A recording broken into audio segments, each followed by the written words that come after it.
good evening. We interrupt your regular programming with an urgent news brief.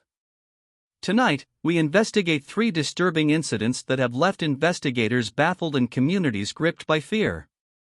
These reports are not fiction, they are real occurrences, compiled from recent police logs and eyewitness accounts. Prepare yourself. What you are about to hear may change the way you perceive the safety of your own home. We urge you to listen carefully and take precautions. Lock your doors. Secure your windows. Tonight, the line between the known and the unknown feels dangerously thin. Let's begin. Our first report originates from the desolate outskirts of Blackwood National Forest. Local emergency services confirm a series of chilling 911 calls placed over the last week. The calls originate from an abandoned logging cabin, long considered inaccessible. According to Sheriff Mark Jenkins, dispatchers report receiving multiple calls, all from the same GPS coordinates. Each call connected, but no voice ever spoke. Only an unsettling, rhythmic static filled the line, occasionally punctuated by something far more disturbing. Investigators are perplexed by the consistency of the calls from such a remote, derelict location. An anonymous dispatcher, speaking under strict conditions, described the audio content of these calls. The static, while unusual, was secondary to the chilling background noises. They recounted faint scraping sounds, resembling something being dragged, coupled with what they described as heavy, non-human breathing. The dispatcher emphasized a profound sense of unease, stating it felt as though something was listening, waiting on the other end. This testimony comes amidst official statements from Sheriff Jenkins, who confirms the presence of unidentified audio signatures within the 911 recordings. Authorities launched an immediate investigation following the persistent calls. A search and rescue team, accompanied by sheriff's deputies, converged on the cabin's GPS coordinates. The area is notoriously difficult to access, deep within the dense forest. Their findings were unsettling. The cabin was indeed abandoned, showing no signs of recent human habitation. There was no electricity, no phone line, and no modern communication devices found. Yet, the calls continued, sometimes even while the deputies were on site. Forensic analysts are now examining the calls, attempting to trace the source, fearing a sophisticated prank or something far more sinister. During a final sweep of the decrepit cabin, investigators made a disturbing discovery. Tucked away beneath loose floorboards, they found a small, antique music box. Upon opening, it played a distorted, tinny rendition of a children's lullaby. What unnerved the team most was the condition of the box itself. It was covered in a thick layer of dust, yet forensic tests indicated it had been recently wound. Sheriff Jenkins confirmed the music box was the only item of interest found. The lullaby's melody now haunts the dispatch recordings, playing faintly in the background of the static calls. The source remains unknown. As of this broadcast, the Blackwood County Sheriff's Department has no explanation for the silent calls. The music box has been taken into evidence, and the cabin sealed. Cybersecurity experts have confirmed no known methods for replicating such untraceable calls from a non-existent network. The incident remains an open case, leaving residents near Blackwood Forest deeply unsettled. Police advise heightened vigilance and immediate reporting of any unusual activity. The question persists: who, or what, was calling from that cabin, and how did they wind a dusty, antique music box without leaving a trace? The chilling mystery of the silent caller serves as a stark reminder of the unknown. But our next report moves from the remote wilderness to the unsettling proximity of suburban homes. Across multiple neighborhoods, residents are reporting a phenomenon that defies logical explanation: the persistent appearance of a silent, unmoving figure. This isn't a simple case of a peeping Tom. Witnesses describe a presence that is both ethereal and profoundly disturbing. It appears, it watches, and then, without a trace, it vanishes. This story comes from Pine Ridge, where fear is spreading faster than the evening news. In the quiet community of Pine Ridge, a series of identical reports has shaken residents. The first came from Mrs. Eleanor Vance, who reported seeing a tall, slender shadow figure standing motionless outside her son's bedroom window at 3 a.m. It made no sound, no movement, simply stood there, staring. Local police, initially dismissing it as a prank or misidentification, soon received identical calls. Multiple households across a 3-block radius reported the same entity. Always silent. Always motionless. Always watching.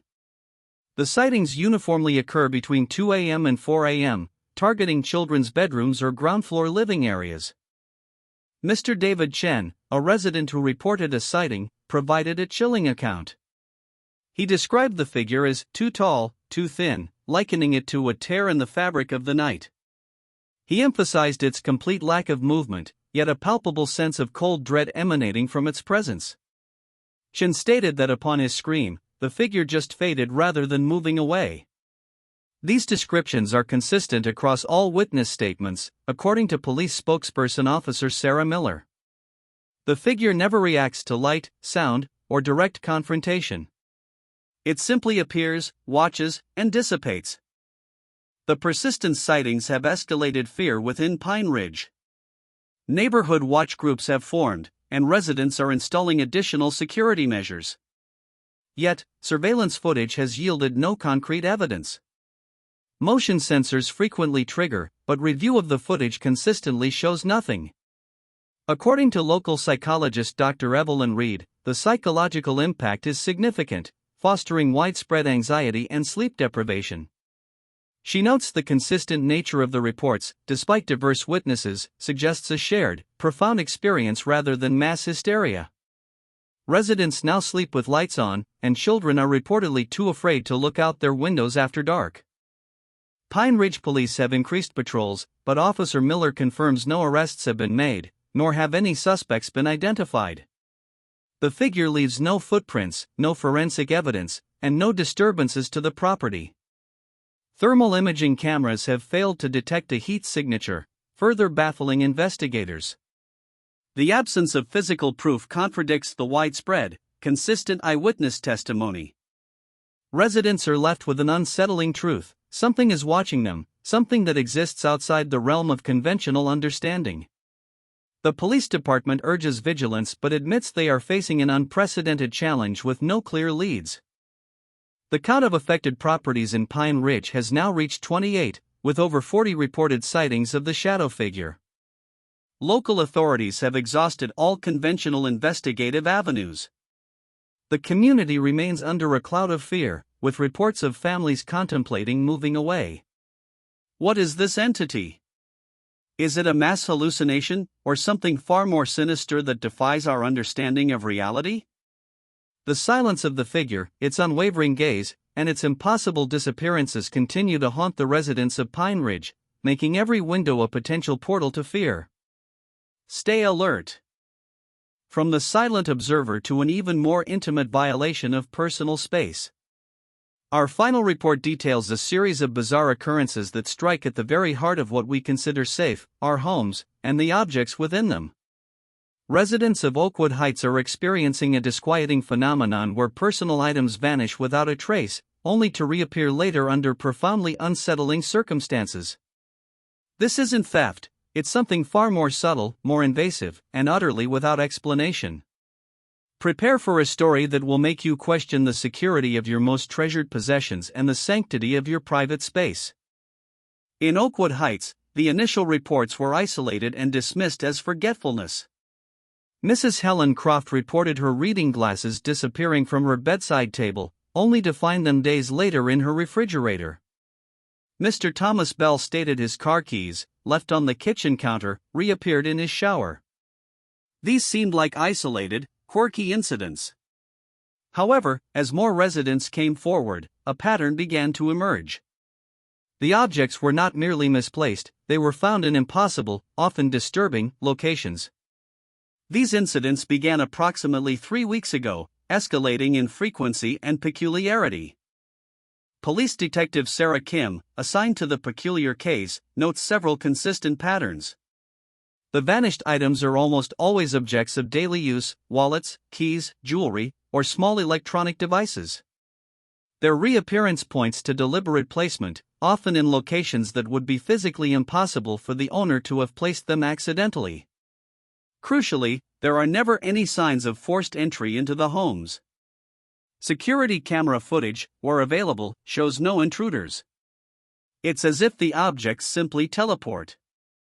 This defies all logical explanations, leading Detective Kim to admit the case is unlike any she has encountered. The most unnerving aspect is the subtle changes reported by some residents. A wedding ring reappeared on a homeowner's pillow, but the engraving was now in a different language. A family photograph, once smiling, showed one member with eyes subtly darkened, almost predatory. According to psychologist Dr. Laura Chen, these alterations, however minor, are profoundly psychologically disturbing. They imply not just movement, but manipulation and a malevolent intent. Residents are now documenting every item, every change, but the feeling of being watched, of their possessions being tampered with by an unseen hand, is overwhelming. Fear is rapidly escalating in Oakwood Heights. Residents are securing their homes more meticulously, but the nature of these incidents makes traditional security measures feel futile. Detective Kim advises residents to maintain detailed logs of missing and reappearing items, along with any perceived alterations. She acknowledges the unprecedented nature of the reports and the lack of conventional investigative avenues. The feeling of invasion is pervasive, as if an invisible entity is living alongside them, subtly asserting its presence by moving and altering their most personal belongings. The sanctity of their homes has been compromised. Ms. Sarah Jenkins, an Oakwood Heights resident, articulated the pervasive fear. She described a sense of profound violation, stating, "It's like our homes aren't ours anymore. Someone, or something, is in here with us, playing games."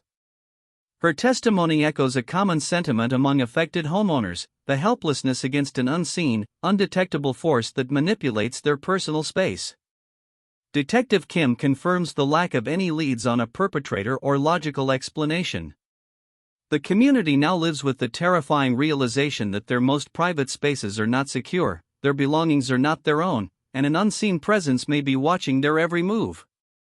These three reports, from the silent caller in Blackwood Forest, to the unmoving shadow in Pine Ridge, and the vanishing objects of Oakwood Heights, share a common thread: an unsettling presence operating beyond our comprehension. Authorities have no answers, leaving communities to grapple with inexplicable fear. As you settle in for the night, consider these stories. The world contains mysteries that defy logic and threaten our sense of security. Take extra precautions. Check your locks. Secure your windows. Turn on an extra light. Tonight, more than ever, the safety of your home is paramount. Stay vigilant. Stay safe. Good night.